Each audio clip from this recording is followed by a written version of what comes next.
चला मस्त गरमागरम पुरी आणि त्यासोबत ढाबा स्टाईल घरच्या घरी मसाला छोले एकदम झटपट आणि टेस्टी कसे बनवायचे ते बघूया। रात्री मी झोपण्याच्या आधी 1 वाटी चणे पाण्यामध्ये स्वच्छ धुवून भिजत ठेवलेले। चणे छान मस्त भिजलेले। आता झटपट छोले मसाला बनवण्यासाठी कुकरमध्ये इथे मी 1 मोठा चमचा तेल टाकलेले। त्यामध्ये आपल्याला 1 चमचा धने, अर्धा चमचा जिरे, अर्धा चमचा बडीशेप टाकायची आहे।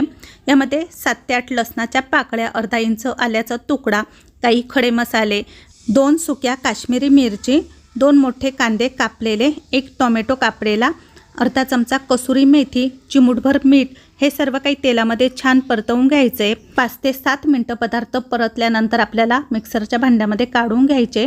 यामध्ये थोडंसं पाणी टाकून याची आपल्याला ग्रेव्ही तयार करायची आहे। पुन्हा आपल्याला कुकरमध्ये 1 चमचा तेल टाकायचं आहे, 1 तेजपान टाकायचं आणि वाटलेलं वाटण त्यामध्ये तेल सुटेपर्यंत छान परतवून घ्यायचं आहे।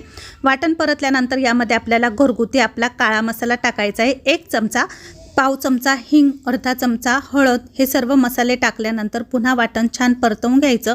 यामध्ये आता लगेच आपल्याला भिजवलेले चणे टाकायचे। चणे टाकल्यानंतर यामध्ये पुन्हा चवीनुसार अर्धा चमचा मीठ टाकले। आता पुन्हा हे छान परतल्यानंतर यामध्ये मिक्सरचं भांडं धुवून थोडंसं पाणी टाकायचं आणि अजून थोडंसं गरम पाणी टाकलेलं आहे। आता आपल्याला कुकरचं झाकण लावून कुकरच्या 4 ते 5 शिट्ट्या करून घ्यायच्या आहे। कुकरची वाफ केल्यानंतर कुकरचं झाकण काढून घ्यायचं।